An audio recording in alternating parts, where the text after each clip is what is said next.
Bueno, el día de hoy vamos a ver lo que es la peritonitis.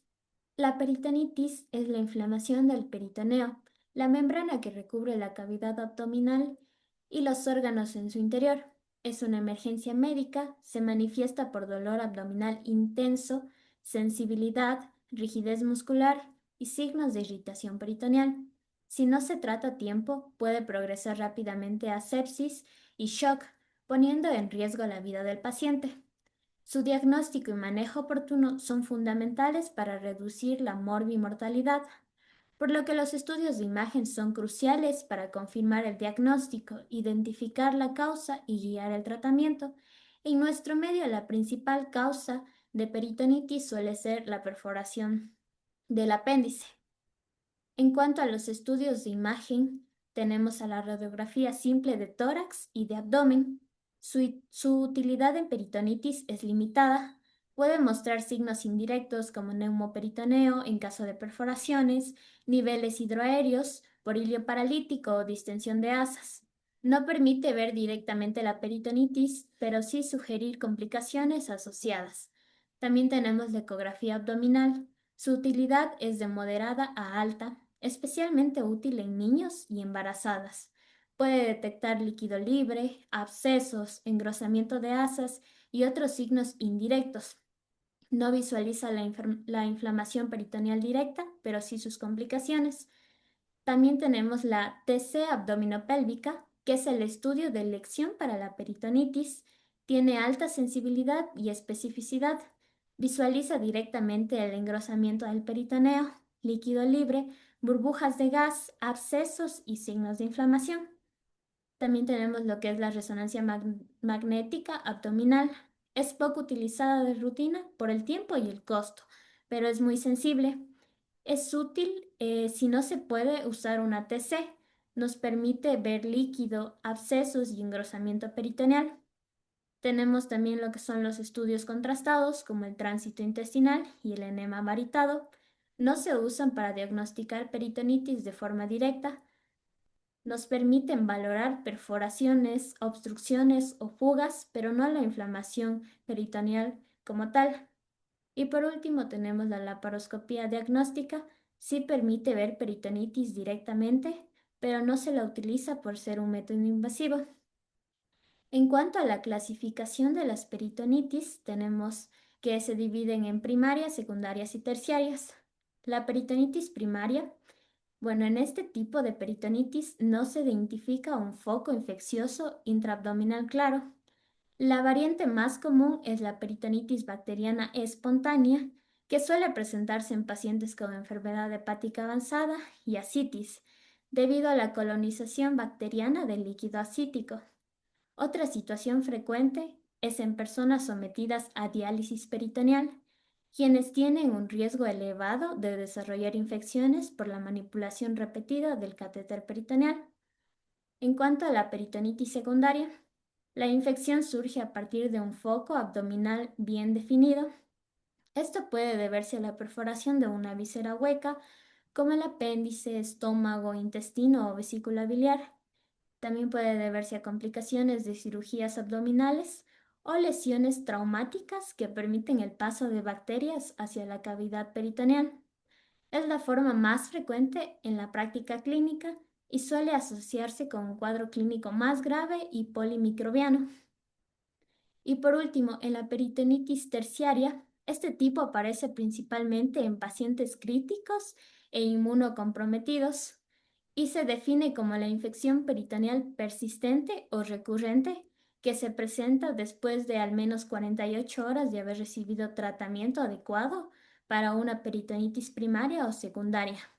Se caracteriza por una respuesta inflamatoria crónica, a menudo con microorganismos oportunistas o resistentes, y su pronóstico suele ser desfavorable debido a la dificultad para controlar la infección. Ahora vamos a ver lo que son patrones que podemos encontrar en las peritonitis, empezando por el patrón uniforme liso. El engrosamiento peritoneal es regular y de espesor uniforme y muestra una interfaz lisa con la grasa aumental. A la izquierda tenemos la imagen axial de tomografía computada con contraste y a la derecha el dibujo esquemático. nos muestran un engrosamiento uniforme y liso del peritoneo, como nos indican las flechas, debido a una peritonitis bacteriana espontánea. Tenemos también lo que es el patrón irregular, en donde el engrosamiento peritoneal muestra un espesor no uniforme con segmentos focales más gruesos que otros. La interfaz entre el peritoneo engrosado y la grasa mental aparece rugosa e irregular. A la izquierda la imagen axial de tomografía computada con contraste y a la derecha el dibujo esquemático muestran un engrosamiento irregular del peritoneo, como nos está apuntando las flechas, debido a una peritonitis tuberculosa demostrada. Y por último tenemos el patrón nodular, en donde el engrosamiento peritoneal está ausente o es mínimo. El hallazgo predominante son nódulos bien definidos de atenuación de tejidos blandos que se ven individualmente a lo largo del peritoneo y están delineados por la grasa aumentada adyacente. Los nódulos típicamente muestran diámetros variables, con algunos más grandes y otros más pequeños en tamaño. Las imágenes muestran un engrosamiento nodular del peritoneo, como nos están indicando las flechas, debido a una peritonitis tuberculosa demostrada. Ahora vamos a ver casos específicos de peritonitis, empezando por la peritonitis eosinófila, que la imagen axial de tomografía computada con contraste muestra un engrosamiento peritoneal difuso y liso, como nos está indicando las flechas, con ascitis asociado a un engrosamiento estratificado de la pared iliar que nos indica las puntas de flecha abiertas. Estos hallazgos, combinados con un recuento alto de eosinófilos periféricos, deben hacer sospechar de una peritonitis eosinófila. Una evaluación endoscópica del tracto gastrointestinal superior con biopsia generalmente confirma la infiltración eosinófila de la pared gástrica. También vamos a tener lo que es la peritonitis secundaria perforación de vísceras abdominales. La perforación del tracto gastrointestinal con frecuencia provoca situaciones de emergencia que requieren tratamiento quirúrgico. El líquido libre y el aire en la cavidad peritoneal son los hallazgos característicos en la tomografía. En la imagen se muestra aire libre intraperitoneal, que nos está indicando los asteriscos, también ascitis, engrosamiento peritoneal pélvico liso, que nos indican las flechas, y engrosamiento de la pared intestinal, que nos indican las flechas abiertas, indicativo de peritonitis causada por perforación intestinal. Otro caso es ante una enfermedad inflamatoria pélvica. Esta enfermedad se caracteriza por un engrosamiento peritoneal liso y uniforme que realza la imagen, asociado con una opacidad de la grasa pélvica. Las trompas de falopio presentan un mayor engrosamiento y realce de sus paredes y están llenas de líquido complejo, lo que suele indicar piosalpinx. Los abscesos tubo-ováricos y pélvicos evidentes se manifiestan por la presencia de una acumulación de líquido complejo de paredes gruesas que puede contener tabiques internos y un nivel de restos líquidos. En la imagen se puede observar un absceso tubo-ovárico derecho que nos indican las flechas negras con acumulaciones líquidas rodeadas de peritoneo ligeramente engrosado y realzado que nos indican las flechas blancas. También tenemos la peritonitis tuberculosa de tipo húmedo. Esta se caracteriza por grandes cantidades de líquido viscoso libre o loculado. En la tomografía, un engrosamiento peritoneal liso con realce pronunciado sugiere este tipo de peritonitis cuando se combina con líquido acítico libre y hebras engrosadas con haces vasculares apiñadas dentro del mesenterio. El epiplón muestra la apariencia borrosa típica, caracterizada por densidades de tejido blando mal definidas.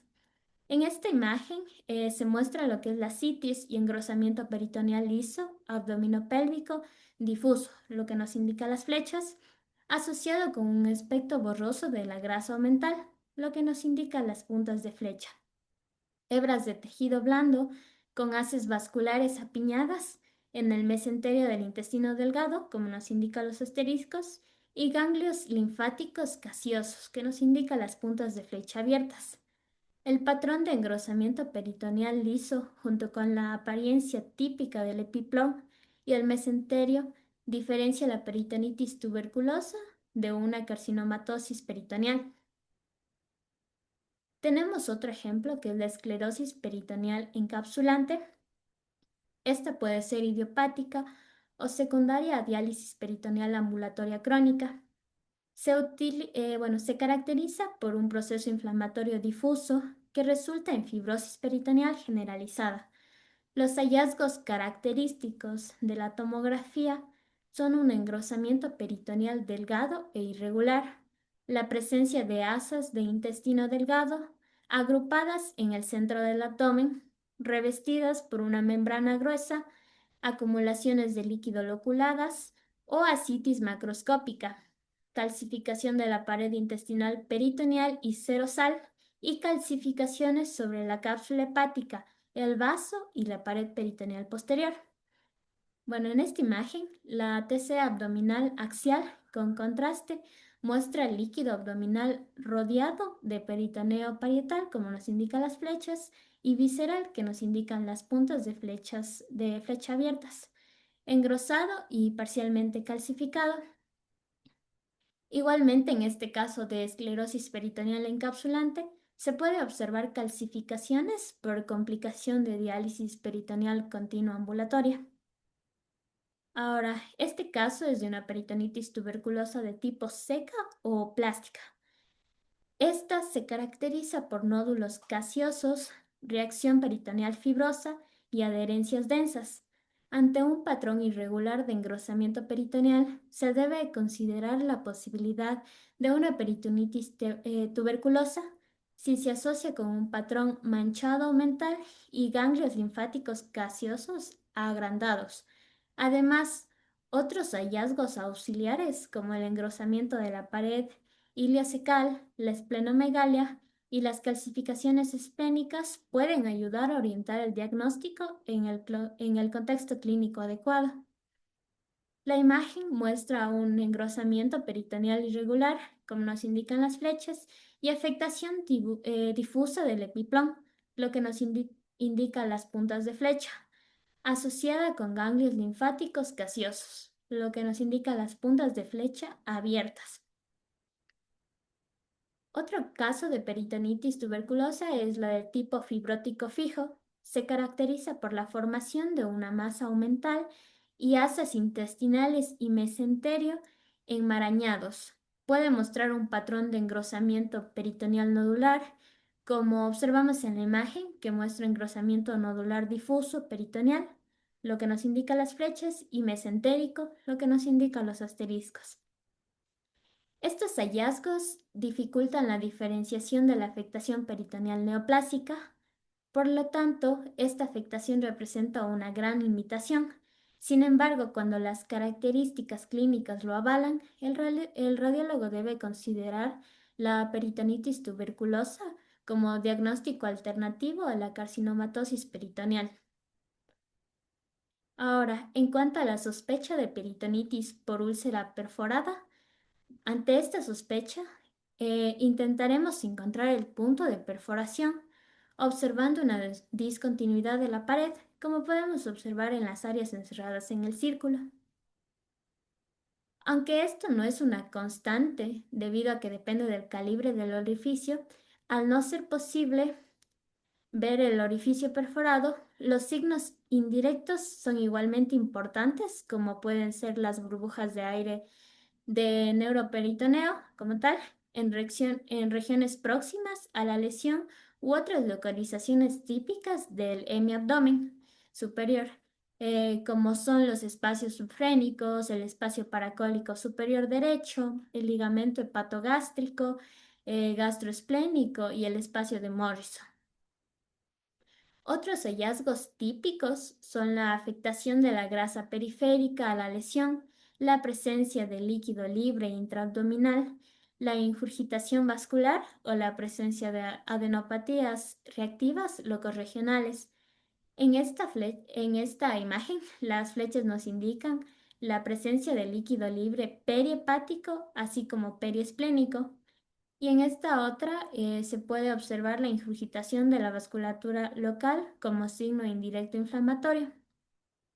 Igualmente se puede observar en la imagen de la izquierda estriación de la grasa loco-regional secundaria a la inflamación local. Y en la imagen de la derecha, una adenopatía locorregional subcentimétrica sin signos de malignidad, sugestiva de reactiva. Y ya en una peritonitis por úlcera perforada, la alta morbimortalidad de esta patología es secundaria a sus complicaciones que sin el tratamiento quirúrgico adecuado y precoz pueden ser fatales. Una de las potencialmente más mortales es la peritonitis, donde podemos observar gran cantidad de líquido libre con un aumento de la captación de contraste de las hojas peritoneales, como observamos en este paciente. Las líneas naranjas nos muestran el peritoneo hipercaptante. La línea azul indica la presencia de abundante líquido libre en la cavidad abdominal. Hallazgos confirmados de peritonitis aguda. Asimismo, se puede observar la presencia de que el líquido se organice formando colecciones perilesionales, generalmente que puedan sobreinfectarse y requerir procesos intervencionistas o quirúrgicos. Entonces, se observa una colección formada alrededor de una perforación prepilórica en la imagen de la derecha, con paredes que realzan y burbujas en su interior, lo que sugiere una conexión entre la luz gástrica con la colección versus signos de sobreinfección. Asimismo, por contigüidad, al igual que la grasa se ve, eh, se afecta, se pueden observar procesos inflamatorios de las estructuras vecinas, como observamos en los siguientes ejemplos, en donde se observa una vesícula engrosada de manera inespecífica con presencia de líquido intraparietal en el contexto de una úlcera péptica perforada, dejando como segunda opción un proceso de colecistitis aguda. Y a la imagen de la derecha, el páncreas presenta áreas hipodensas inespecíficas en su vertiente anterior, hallazgos que ponemos en relación con posible saponificación secundaria a afectación inflamatoria por continuidad. Tenemos también otro ejemplo que sería una peritonitis secundaria a rotura espontánea de quiste hidatídico hepático. La peritonitis aguda por ruptura intraperitoneal de un quiste hidatídico y hepático es un fenómeno poco frecuente. Un dolor abdominal repentino y severo y una sensibilidad de rebote sugieren un quiste hidatídico roto. Estas imágenes axiales de tomografía con contraste muestran una gran lesión quística en el lóbulo derecho del hígado con acumulación de líquido peritoneal libre en el área perihepática en la imagen A, en el surco parietocólico en la imagen B y en el saco de Douglas en la imagen C. Otro caso sería una peritonitis fecaloide tras perforación del colon ascendente por tumor estenosante. Aquí tenemos una radiografía simple de abdomen en bipedestación. La flecha indica gas de localización infradiafragmática derecha, lo que sugiere neumoperitoneo, esto en el caso de la radiografía de la imagen izquierda. A la derecha tenemos imágenes de TC abdominopélvica con contraste intravenoso en fase venosa. La imagen A es un corte axial y la imagen B es un corte coronal. La flecha hueca señala la perforación del colon ascendente con un patrón en miga de pan extraluminal que sugiere material fecaloide en el peritoneo con aumento de densidad del mismo. La cabeza de flecha, en cambio, muestra engrosamiento parietal de unos 11 milímetros de espesor y unos 4 centímetros de longitud en el ángulo hepático del colon, sugestivo de un proceso neoformativo que condiciona el punto de cambio de calibre con distensión retrógrada del colon ascendente. Aquí tenemos un ejemplo de peritonitis tuberculosa. La tomografía computarizada de abdomen En la imagen A muestra una extensa colección centrada a nivel del hemiabdomen inferior, engrosamiento del plano peritoneal, el cual realza tras la administración de medio de contraste, y en la imagen B se muestran múltiples adenopatías mesentéricas de aspecto reactivo, lo que nos indican las flechas blancas. Y por último, tenemos un caso de peritonitis tras una citología endometrial. La TC de abdomen superior con contraste muestra pliegues circulares de Kerrich, engrosamiento de la pared intestinal que nos indica las flechas y haces del intestino delgado que contienen gas que nos indican las cabezas de flecha. La resonancia magnética ponderada en todos muestra una lesión tubular de paredes engrosadas en el anexo derecho, confirmando el diagnóstico de hidrosalpinx crónico como causa de la peritonitis. Eso es todo, gracias. Bueno, ahora vamos a ver la apendicitis. En el dolor abdominal, localizado en la fosa ilíaca derecha, una tercera parte de los casos se debe a apendicitis aguda, que es un proceso inflamatorio agudo del apéndice. Es la causa más frecuente de cirugía abdominal de urgencia. Se debe realizar una ecografía y una tomografía según la disponibilidad de cada centro y la experiencia, aunque en niños, jóvenes, sobre todo mujeres y embarazadas es preferible la ecografía. En general, conviene realizar primero la ecografía independientemente de la edad o el biotipo del paciente y solo efectuar la tomografía si la primera no es concluyente, si existen limitaciones que hacen que sea insuficiente, si se tienen dudas entre inflamación, absceso o tumor, o no se identifica el apéndice normal en casos de sospecha clínica alta. La tomografía es de primera elección en pacientes con obesidad mórbida o exploración física muy dificultosa o si se sospecha de apendicitis perforada. Siempre debe realizarse pruebas de imagen en niños y ancianos, porque los síntomas son más inespecíficos, así como en las mujeres jóvenes, porque las afecciones ginecológicas que simulan apendicitis son muy frecuentes. En cuanto a la ecografía, hay que comenzar localizando el ángulo hepático y descender hasta el ciego, e identificar la válvula iliocecal. El apéndice se origina 3 centímetros por debajo de la válvula iliocecal, en la pared posteromedial del ciego. El resto del apéndice muestra una posición variable, al igual que el ciego, lo que explica las diferentes formas de presentación clínica. El apéndice normal en la ecografía se identifica como una estructura tubular que finaliza en un fondo de saco ciego menor de 6 milímetros de diámetro, compresible, móvil y con un patrón parietal en capas concéntrico, similar al de otros tramos del aparato digestivo. En cuanto a la TC, generalmente se realiza con contraste intravenoso por su mayor sensibilidad para diagnosticar apendicitis incipiente y perforada. El contraste rectal es útil sobre todo en pacientes delgados y pediátricos, con ciego pélvico o líquido intraluminal abundante. En cuanto a las causas de apendicitis, vamos a tener causas primarias y secundarias. Dentro de las causas primarias, la más frecuente es la hiperplasia linfoide idiopática y también tenemos la obstrucción por algún fecalito. En cuanto a las causas secundarias, podemos encontrar causas inflamatorias, infecciosas, neoplásicas, isquémicas, neurogénicas o alguna obstrucción por cuerpo extraño.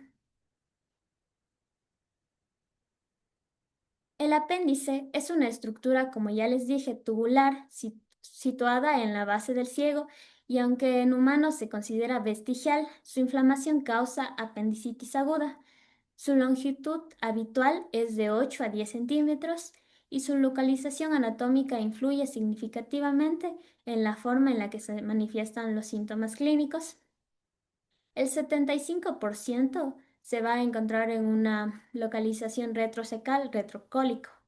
Es la localización más frecuente. El dolor suele presentarse en la región lumbar derecha y puede ser difícil de identificar debido a la protección del ciego.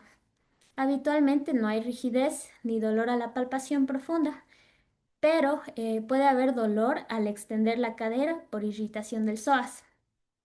El 20% va a presentar una ubicación subcecal y pélvica. En este caso, puede predominar el dolor suprapúbico y la necesidad frecuente de orinar. Es común que haya diarrea por irritación rectal y puede existir dolor rectal o vaginal en el lado derecho, así como sangre o leucocitos en la orina. Y el 5% presentan una ubicación preilial y postilial. Generalmente, los síntomas y signos pueden ser menos evidentes. Los vómitos tienden a ser más marcados y la diarrea se asocia con la irritación del ilion distal. Aquí tenemos una tabla comparativa en donde nos indicaría criterios de diagnóstico de acuerdo a la prueba de imagen y también las evidencias de cada una de ellas, en donde la radiografía simple no tiene importancia en el diagnóstico de apendicitis aguda, aunque en algunos casos puede mostrarse un fecalito. La ecografía tiene una sensibilidad del 86% y una especificidad del 81%. La tomografía tiene una mayor sensibilidad, siendo de 94%, y una especificidad del 95%, mientras que las imágenes por resonancia magnética está restringida a casos en los que la radiación y las dificultades de diagnóstico impiden el uso de otras modalidades, como por ejemplo en el embarazo. En cuanto a los hallazgos ecográficos en una apendicitis, tenemos la distensión de la luz apendicular mayor o igual a 7 milímetros. Un diámetro de 6 a 7 milímetros no es concluyente, pero si se asocia a un incremento en el flujo Doppler, puede considerarse diagnóstico. También se presenta el signo de McBurney ecográfico positivo, que es el dolor al comprimir y descomprimir el apéndice con el transductor. Y otro signo sería el aumento de la ecogenicidad de la grasa periapendicular, que es un signo inflamatorio muy específico. También tenemos líquido y colecciones periapendiculares y apendicolitos, que es una imagen cálcica intrapendicular, si se asocia con otros signos. En cuanto a los hallazgos en la tomografía, podemos encontrar la luz apendicular distendida mayor o igual a 7 milímetros, al igual que en los hallazgos ecográficos, cambios inflamatorios con reticulación de la grasa periapendicular, realce aumentado de la pared apendicular y de la base cecal, presencia de apendicolitos intraapendiculares. También en fases avanzadas, la presencia de colecciones y aire extraluminal indica una apendicitis perforada. En esta imagen observamos las capas de la pared apendicular. De afuera hacia adentro tenemos a lo que es la serosa, que es la capa más externa formada por peritoneo visceral. Tenemos después la muscular propia o llamada también muscularis propia, que es una capa muscular gruesa responsable de la contractilidad, compuesta por fibras musculares circulares internas y longitudinales externas. Le sigue lo que es la submucosa, que es una capa intermedia de tejido conjuntivo laxo. Contiene vasos sanguíneos, linfáticos y células linfoides. Le sigue lo que es la muscularis mucosae, que es una fina capa de músculo liso ubicada justo por debajo de la submucosa. Y por último, la más interna, que es la mucosa, formada por epitelio, lámina propia y muscular de la mucosa. Y bueno, este es un esquema de las capas apendiculares en la ecografía. En la imagen A podemos observar un esquema del apéndice normal. Las capas con fibra muscular, es decir, la muscularis mucosae y la muscular propia, son hipoecogénicas y la superficie mucosa, submucosa y serosa se muestran hiperecogénicas.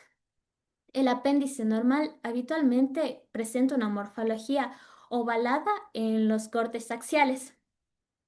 La imagen A1 y la A2 Son imágenes de ecografía en corte axial y longitudinal de un apéndice normal.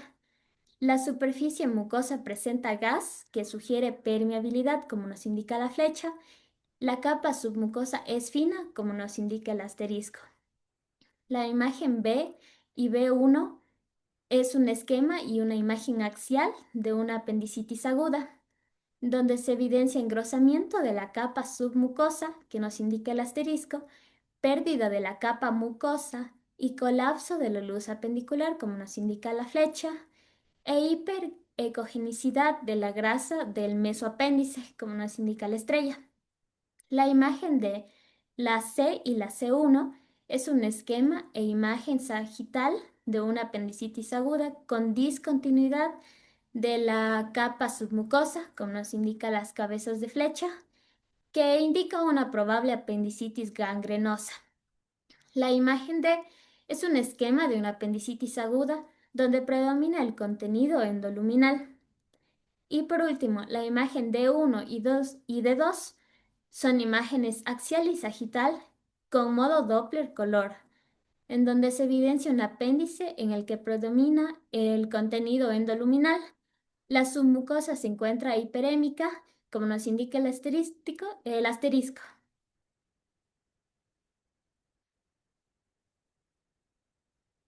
Como el apéndice es un tubo de extremo ciego con un lumen estrecho, su interior puede contener material fecal y es propenso a la obstrucción. En aproximadamente el 35% de los casos se identifica un fecalito que está señalado por la flecha como causa de la obstrucción y en el 65% restante no se identifica una causa mecánica evidente de obstrucción, como lo señalan las cabezas de flecha. El hallazgo patognomónico de apendicitis aguda en una radiografía simple de abdomen es el apendicolito. Sin embargo, este solo se encuentra presente en el 5 al 8% de los casos.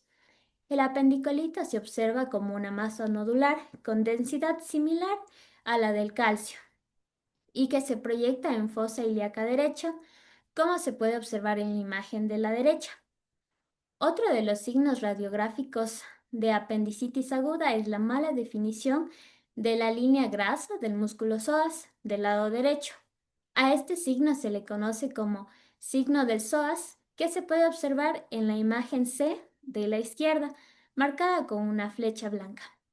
Sin embargo, la línea del psoas puede no ser visible hasta en el 40% de los pacientes sanos, por lo que su utilidad diagnóstica es escasa. El aumento en la opacidad en el cuadrante inferior derecho está presente entre el 12 y el 33% de los casos de apendicitis aguda, como se observa en la imagen A de la izquierda. El signo radiográfico más frecuente de apendicitis aguda es el iliorreflejo, que se encuentra entre el 51 y 81% de los pacientes con apendicitis aguda. Se puede observarlo en las tres imágenes de la izquierda, un patrón gaseoso anormal originado por la dilatación de las asas intestinales en el hemiabdomen superior. En la imagen se puede observar 4 impresiones ecográficas de hallazgos característicos de apendicitis aguda. En el literal A se observa un corte axial en el que se puede observar un diámetro apendicular de 13 milímetros. En el literal B se observa igualmente un corte axial en el que se aprecia un aumento en la ecogenicidad de la grasa adyacente al apéndice. En el literal C se observa un corte longitudinal en el que se puede observar un aumento en el lumen apendicular marcado con la letra L y cambios de hiperecogenicidad de la grasa y mesenterio apendicular marcado con la letra M. Además, en la misma imagen es posible observar un apendicolito en la base del apéndice, que está marcado con una flecha blanca. En el literal D se observa un corte longitudinal en el que se puede observar una imagen redondeada ecogénica acompañada de una sombra acústica inferior y que está señalada con una flecha, que representa un apendicolito. Este es un caso de de una paciente de 35 años con antecedente de ruptura de quiste ovárico. Presenta dolor intenso en el abdomen inferior derecho.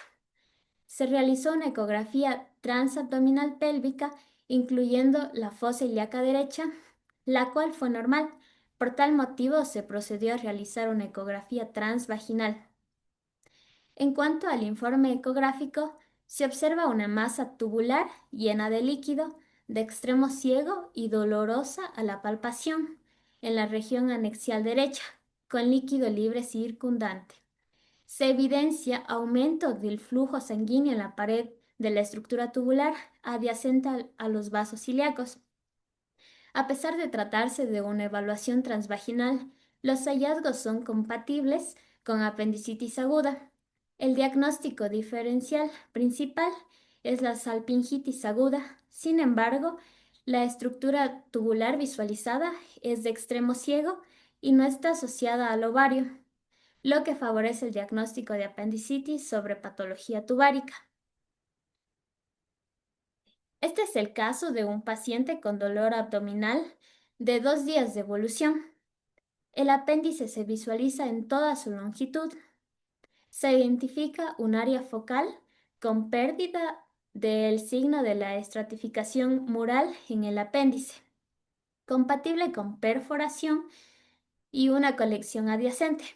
Al comprimir con el transductor se observa desplazamiento de ecos desde la zona de perforación del apéndice hacia la colección vecina. Se evidencia también grasa periapendicular ecogénica e inflamada y no se observa fecalitos. Ahora, este es un caso de un paciente con dolor abdominal inferior derecho desde hace 3 días. Se visualiza el segmento proximal del apéndice de características normales. Se observa una transición abrupta entre el segmento normal y una porción apendicular distal anormalmente dilatada. No se identifica fecalito en este momento y la mitad distal del apéndice se encuentra dilatada con un nivel líquido denso. La punta del apéndice se orienta hacia la pelvis. Se concluye que se trata de una apendicitis aguda con dilatación y edema de la pared apendicular. En la cirugía los hallazgos se confirmaron. Se encontró pus, el cual correspondía al nivel líquido detritus que les mencioné, observado en el ultrasonido, y no se identificó fecalitos. Bueno, aquí tenemos otro caso de apendicitis aguda de un paciente masculino de 25 años que presentaba dolor abdominal en fosa ilíaca derecha, fiebre leve y leucocitosis con aumento del porcentaje de neutrófilos en el hemograma. En cuanto a los hallazgos en la tomografía, encontramos que el extremo distal del apéndice se encuentra aumentado de tamaño, midiendo aproximadamente 10 milímetros de diámetro. Engrosamiento de las paredes apendiculares con realce tras la administración de contraste, presencia de un apendicolito en el lumen apendicular y estriación inflamatoria de la grasa circundante y engrosamiento del peritoneo adyacente. Ahora tenemos el caso de una apendicitis pélvica gangrenosa.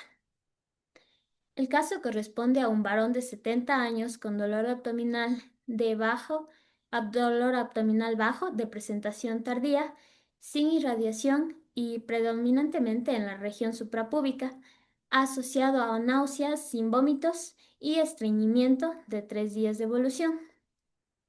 Los marcadores inflamatorios estaban elevados.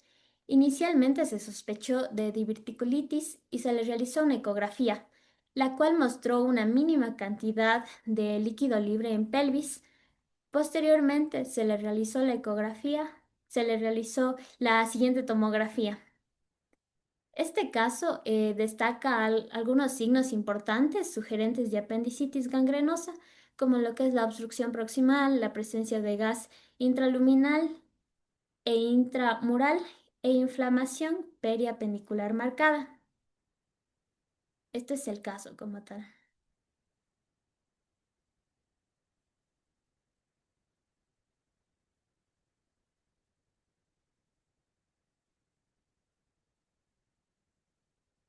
Continuando con el mismo caso, entre los hallazgos por imagen tenemos un apéndice pélvico dilatado con diámetro máximo de 12 milímetros que contiene un gran apendicolito en su base y varios más en el extremo distal.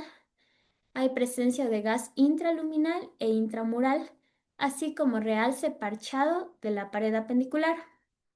Hay importante inflamación de la grasa adyacente y se sospechan adherencias entre el apéndice y las estructuras mencionadas. También hay marcado engrosamiento del polo cecal que mide aproximadamente 12 milímetros. En cuanto al diagnóstico, fue una apendicitis aguda obstructiva pélvica con sospecha de adherencias a estructuras adyacentes. Y en cuanto a las notas operatorias de este caso, el apéndice se encontraba en posición pélvica, completamente gangrenoso, hasta la base y perforado, formando una masa incipiente con las estructuras vecinas y la pared cecal moderadamente engrosada.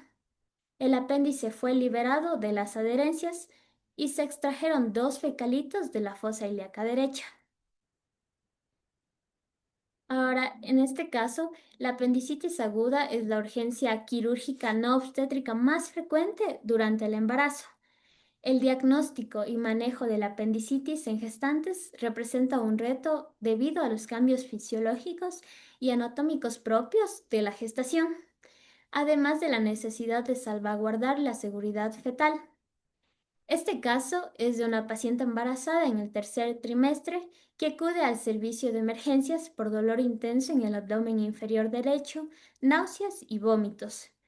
Entre los hallazgos de la resonancia encontramos mínima cantidad de líquido libre abdominal y algunos ganglios linfáticos mesentéricos aumentados de tamaño.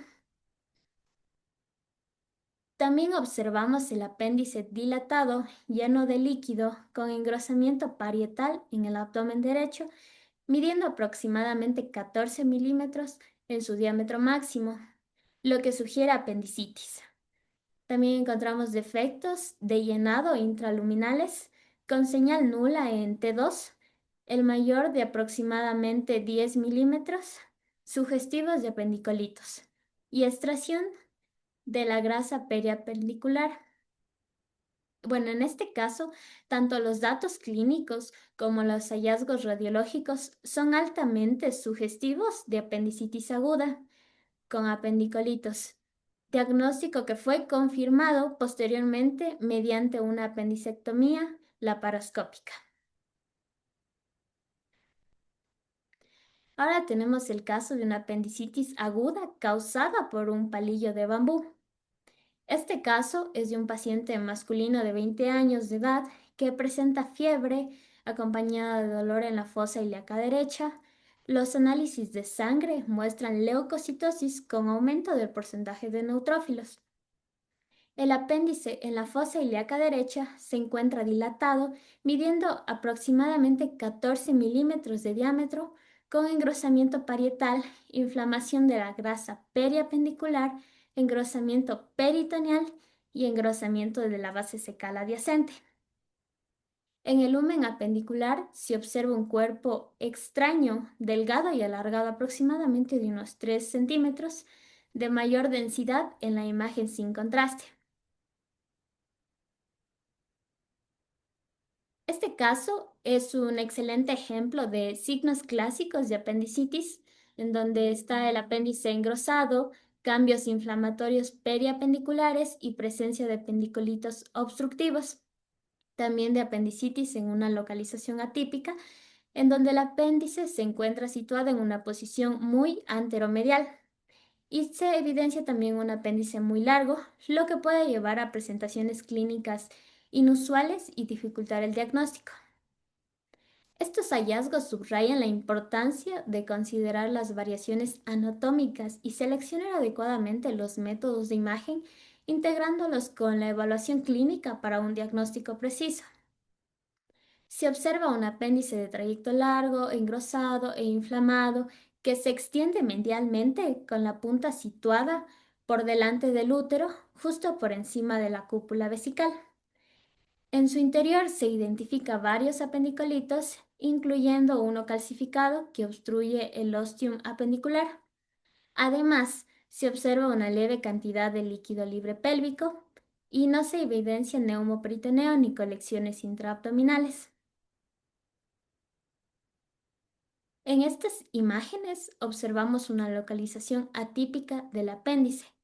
La imagen A es un corte axial y la B un corte coronal. Se observa el apéndice vermiforme en dirección retrocecal intraperitoneal y ascendente, con punta en localización subhepática. El apéndice se encuentra dilatado, con hiperrealce de la mucosa y discreta afectación de la grasa circundante, que son signos de apendicitis aguda. Y en cuanto a los hallazgos por resonancia magnética, estos son similares a aquellos visualizados por la tomografía. Existe un incremento en el calibre del apéndice igual o mayor a 7 milímetros.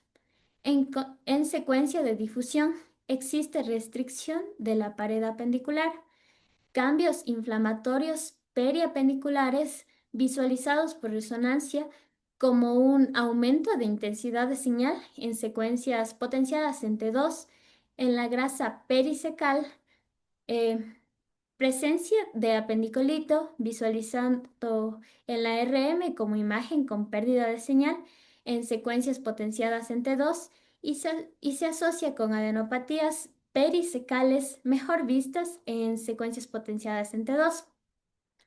Aquí tenemos una imagen por resonancia magnética en donde se observa un incremento en el calibre del apéndice retrocecal de hasta 7,5 milímetros de diámetro, sin otros hallazgos inflamatorios. Y bueno, este fue un hallazgo incidental ya que el paciente se realizó el estudio por otro cuadro clínico. Y bueno, eso es todo.